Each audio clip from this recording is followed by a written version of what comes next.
the hardest thing about it would be getting the stones not cut as well as they were the first time. Well, no, cut as badly as they were the first time. Would we say badly? Yes. Okay. Well, it's more interesting. So the thing is, you can see the effort because it's hard. So these are the most amazing stone setters in Europe with the most amazing stone, and they're not quite round. Hello, we're going to try a podcast. We're going to call The Historian and the Maker. So this is... Oh, I'm Rosamund Lily-West, and I'm a historian, and I'm a lecturer, and I talk about art, design and architecture. And then before academia, I was in museums for 15 years. And this is Richard. I'm a goldsmith. I do a lot of bespoke stuff, a lot of my own designs. I've had the old celebrity thing, won a big prize a couple of years ago, which I enjoy bragging about. I'm at Greenwich Market most weekends.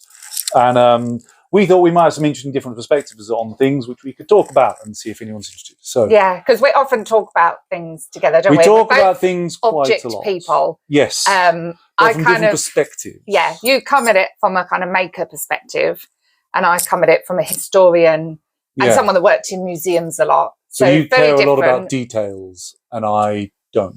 Yes. I care about and we handle things differently as well. We do. Physically handle things. You're very careful with things, and I'm very careful making them. But they change a lot in my hands, so I think of them differently. Yeah, and I feel happier saying if I like stuff or not, which you feel sort of hesitant about. Yes, I don't do that so much. No. Because you feel it's terribly unprofessional. Me, my job is brilliant. So anyway, do you want to say the thing? Yes. So each time we do this, we're going to talk about something that just a piece of jewellery that interests us, or not jewellery. It could be something else. Oh, well, I thought we were just doing jewellery. We could do arty stuff, architecture stuff. We can do just objects or things, stuff we find interesting. Mediums, not goo, maybe goo. Sorry. But we went to the Marie Antoinette style exhibition at the V&A recently, and we were really taken with a lot was really interesting in there, but we were really taken with a diamond necklace. So the diamond necklace affair that is very famous with Marie Antoinette. Yes. Try not to get reflected. This is the necklace. This is the Sutherland diamonds. So these are diamonds that allegedly were taken from the original Marie Antoinette necklace. But she didn't really own the necklace. This was the diamond necklace affair. So this was often cited as one of the things that contributed to her ruin and the monarchy's ruin. But she never owned this necklace. It was a kind of big fraud. She was accused. What about this one? Yes, this one. She was accused of defrauding the court jewellers, but she actually didn't. There was a whole kind of fraud. Oh, right. So she never owned this. So there's two things here. There's this one and there's this one. Now, they look different, but these diamonds came out of that. Is that right? Yes, this is a replica of the original. Yeah. So we saw the replica, didn't we, in the exhibition? Yeah. That was, I think, made of white sapphires, I think. I don't know. It definitely wasn't diamonds. No, definitely wasn't diamonds. I think it was white sapphires. White sapphires don't really sparkle. So a lot of these things are often using cubic zirconia. Yeah, you said that in the exhibition. Oh, so it was white sapphires. White sapphires. I think. So they don't... Yeah. White sapphires sound good, but sapphires are much better for their colour. They don't have that, like, bling. Anything cubic zirconia is best. White topaz is quite good. But I'm surprised to use white sapphire anyway. But the original was definitely diamonds. The original apparently had 650 diamonds. Do you want to count them? And weighed almost 2,800 carats.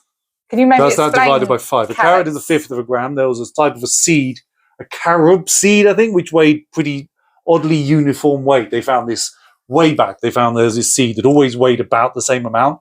And so they thought, well, we'll use this as a system of measurement. It's much more specific now. And now a carat is just a fifth of a gram. So 2,000 something carats is like 400 grams, which is like a pound. A pound of... That was the whole thing, or the diamonds weighed that? The whole necklace. The original The whole necklace weighed a pound-ish. Yeah. Which is... I've made a necklace that weighed a pound, and it was a definite thunk. I could put it on if I was massaging your shoulders quite nicely. But this is in diamonds and platinum, was it? No, diamonds and silver-topped gold collets, I think. Or maybe that's the... Can you scroll to the one that was allegedly... I think it's this one that is silver-topped gold collets. Yeah. Can you maybe explain what that's... Well, these look like claw settings to me. So I never know what people mean when they collet. I think of a collet as like a cup where the edges are squished all around. But these are claws, so it might be the collet is what he's talking about. There's just a metal underneath. Now, what's interesting is silver is quite a cheap metal compared to gold. I mean, silver costs like between a 50th and 100th of what gold costs, depending on how things are fluctuating. So using silver, it's a lot. It's like almost worthless compared to the diamond. But gold doesn't always look that good around diamonds, so like maybe that's why they chose to use silver. That nowadays you go for platinum because the darkness of the grey of the platinum makes the diamonds really pop nicely. But that I don't think platinum was such a thing back then. They hadn't really discovered it. I'm not sure they'd figured out it was nice. They'd see the lumps of it lying on the ground place, but people thought it was just grit. So it's interesting they use silver. Fascinating. I don't know when this was. I don't know if we do know when this was allegedly kind of created from the original. The original was broken up. Was this after she was executed? Yes. Yeah. So it was originally commissioned in 1772 by Louis XV, so the king before Louis XVI with Marie Antoinette. That one for his favourite. Yes, for his favourite mistress, Madame du Barry. Ooh. But he died before it's finished. And then there's this whole affair. Obviously, the court jewellers they've made the most expensive diamond necklace in Europe at that time. I wonder what they have that on their hands. Proportion of the annual tax take was spent on this. And it took them years to make it and to source the diamonds. So this annoyed people. Yeah. People they could have been buying food and stuff, and I don't know the equivalent of hospitals or whatever.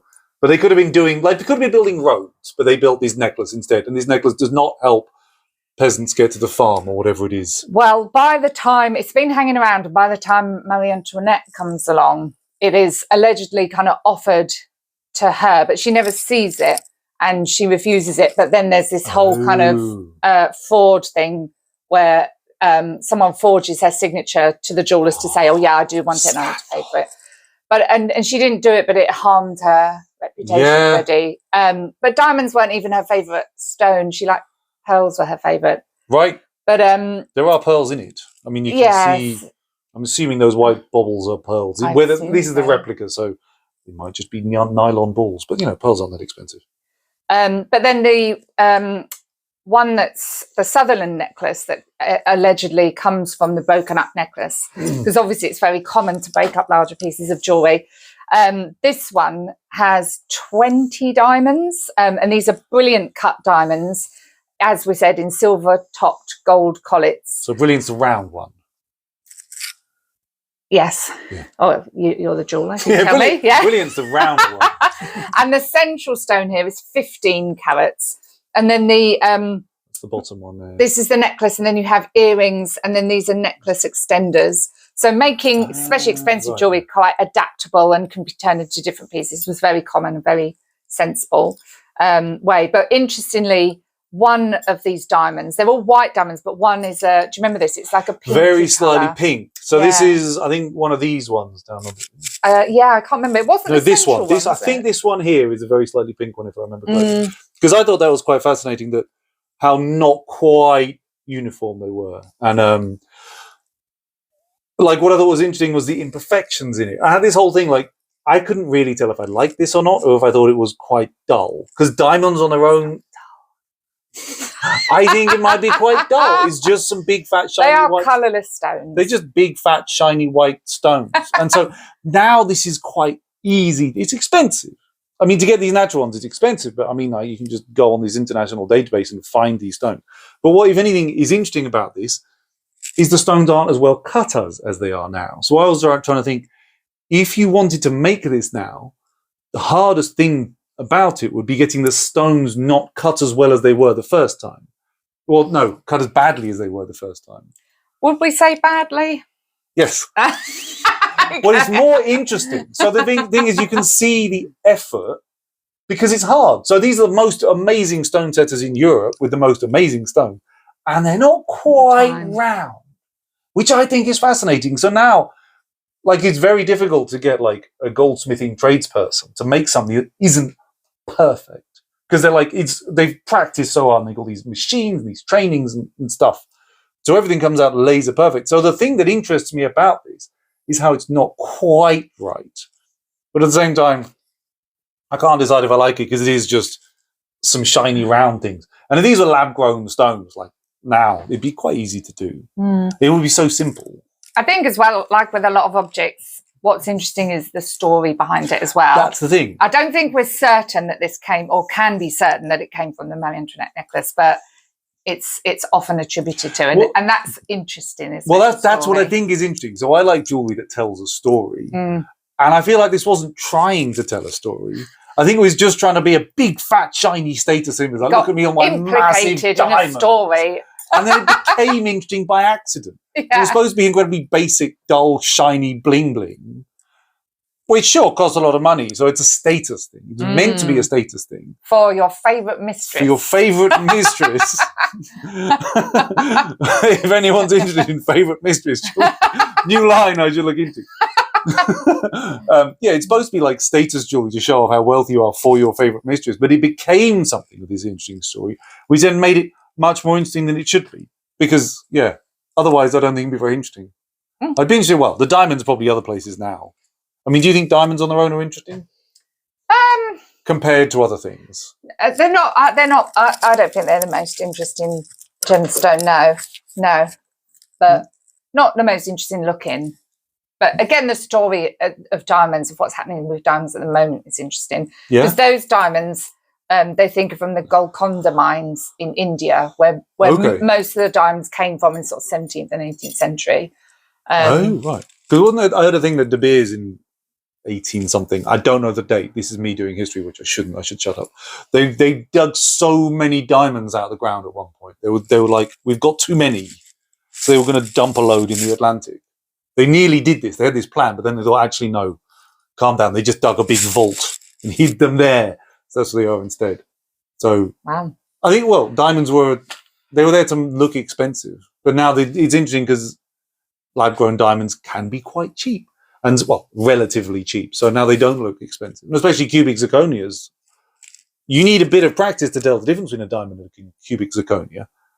And they look very good. So now, like, the difference between a diamond and a cubic zirconia is like, you need a bit of expertise to see the difference. So what was clearly, this is clearly wealth, is now like, could be very expensive or it could be 20 quid from Primark. You got to look closely. So it's a weird one. Anyway. Okay. Anything else you want to add? I think we'll finish. Should we stop there? Yeah. Bye-bye. Have lovely something or other. See you another time. Bye-bye. Just realised how messy the background is. It's brilliant. I love it. It's good.